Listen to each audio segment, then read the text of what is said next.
दोस्तों हम कभी कभी सोचते हैं कि हमें कुछ अपने लिए करना है, अपने परिवार के लिए करना है और करना है एक ऐसा व्यापार जो कि लॉन्ग टर्म चल सके या फिर उसे हम यूँ कहें कि आने वाले पीढ़ी भी उस व्यवसाय को चला सके।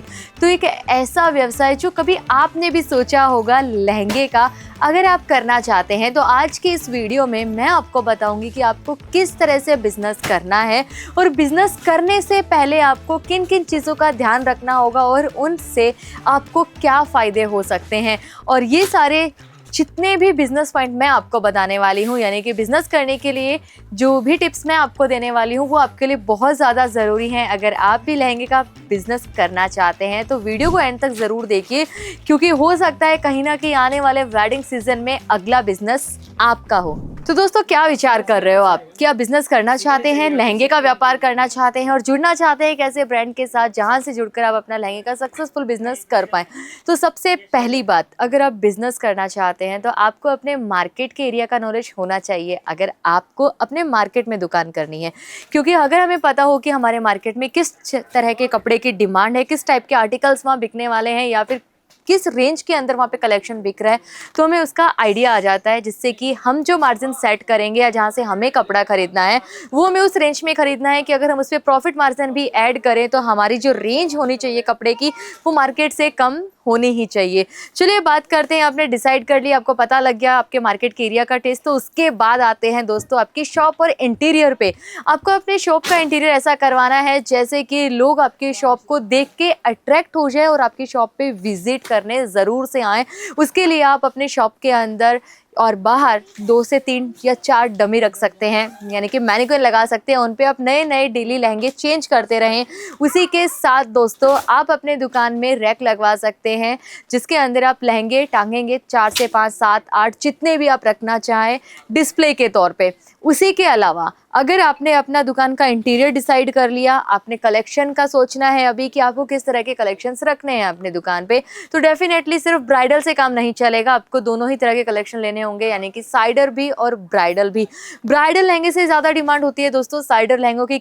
ऐसे तो हम बोल सकते हैं कि ब्राइडल लहंगा एक ही ऐसा बिक जाता है जो कि आपको उतना प्रॉफिट दे जाता है जिसमें कि आप साइडर लहंगे 3 बेचते हैं, लेकिन ब्राइडल लहंगा सिर्फ दुल्हन वेयर करती है और वही परचेज करती है। लेकिन साइडर लहंगे सिर्फ दुल्हन ही नहीं और ना सिर्फ दूल्हे की बहन, उनके जितने भी रिलेटिव्स होते हैं, आज के टाइम पे ट्रेंड को फॉलो करते हुए हर कोई लहंगा परचेज करना पसंद करता है। तो लहंगा जो साइडर है उसकी डिमांड बहुत ज़्यादा होती है, तो आप कोशिश करें कि रेशो ऐसा रखें कि आपके पास साइडर लहंगे भी अच्छे खासे हो और उनमें अलग अलग डिज़ाइन और वैरायटीज़ हो, कलर ऑप्शन भी आपके पास अवेलेबल हो। इसी तरह से आपको अपने जो लहंगे हैं वो चूज़ करने हैं। अब बात करेंगे कि आपको लहंगे परचेज़ कहाँ से करने हैं, तो लहंगे परचेज़ करने के लिए आप सूरत विजिट कर सकते हैं, क्योंकि सूरत के अंदर आपको मिलने वाला है टेक्सटाइल ब्रांड जो कि अजमेरा फैशन के नाम से है। यहाँ पर आपको देता है जेन्युइन प्रोडक्ट रीजनेबल प्राइस में।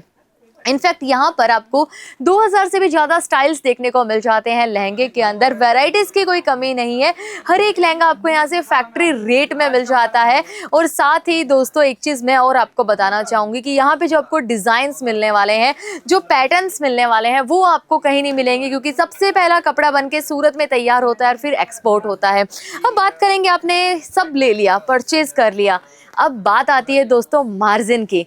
तो मार्जिन हमने पहले भी कहा था और आज आपको फिर बताते हैं कि लहंगे पे आप कम से कम 35 तो नहीं कहूँगी मैं, 50% मार्जिन मान के चलिए आप। मिनिमम 50% से लेके आप 200% तक का मार्जिन लहंगे में कमा सकते हैं। लेकिन अगर आपकी दुकान छोटे एरिया में है तो आप 35% मिनिमम मार्जिन लेके चल सकते हैं। और उसके बाद डिपेंड करेगा कि आपने किस किस प्रोडक्ट पे कितना मार्जिन अपना एड ऑन किया। याद रखिएगा, आपका ट्रांसपोर्टेशन है या आपने जहाँ से परचेजिंग की वहाँ का जो GST है, उसके अलावा आपको अपना मार्जिन ऐड करना है, ना कि उसके साथ इंक्लूड करके, तभी जाके आप प्रॉफिट कमा सकेंगे। टाइम टू टाइम पे आप अपने कलेक्शन को अपडेट करते रहिए।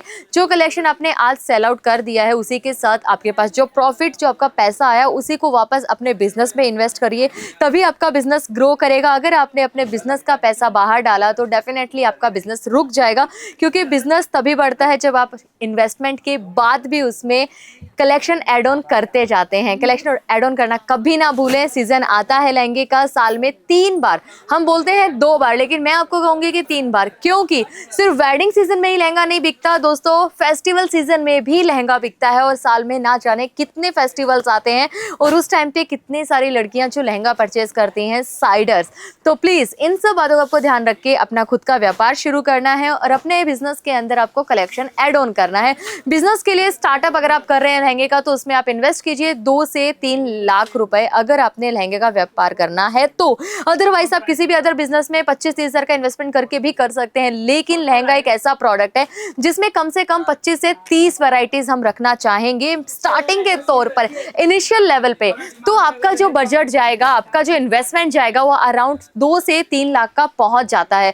तो प्लीज इससे कम का इन्वेस्टमेंट करके अगर आप दुकान कर रहे हैं तो फिर आपकी चॉइस है। अकॉर्डिंग टू मी, मैं आपको सजेशन नहीं दूंगी कि आप 1 लाख रुपए लगाकर अपनी दुकान खोल लें, क्योंकि उसमें ना आपका कोई फायदा होने वाला है और ना ही कस्टमर्स आपकी दुकान पे विजिट करेगा तो उसको कोई वैरायटीज मिलने वाली है। कस्टमर आपकी दुकान पे रिपीट तभी आता है जब आपके पास अच्छी वैरायटीज हो और आपके पास वो कलेक्शन हो जो कस्टमर को सेटिस्फाई कर दे। साथ ही आपके यहाँ पे जितने भी वर्कर्स काम करते हैं या आपकी दुकान पे जो लोग काम करते हैं, उनका नेचर, उनका बिहेवियर, साथ ही आपका उनसे बात करने का तरीका और नजरिया दोनों परफेक्ट होने चाहिए ताकि उनको सेटिस्फिकेशन मिल सके। तो आज के वीडियो में दोस्तों इतना ही। आई होप आप समझ गए होंगे कि आपको अगर लहंगा बिजनेस करना है तो उसमें आपको किस किस तरह की किन किन बातों का ध्यान रखना और किस तरह से आप अपना बिजनेस चला सकते हैं। तो मिलेंगे आपसे नई वीडियो में, तब तक के लिए अपना ध्यान रखिए।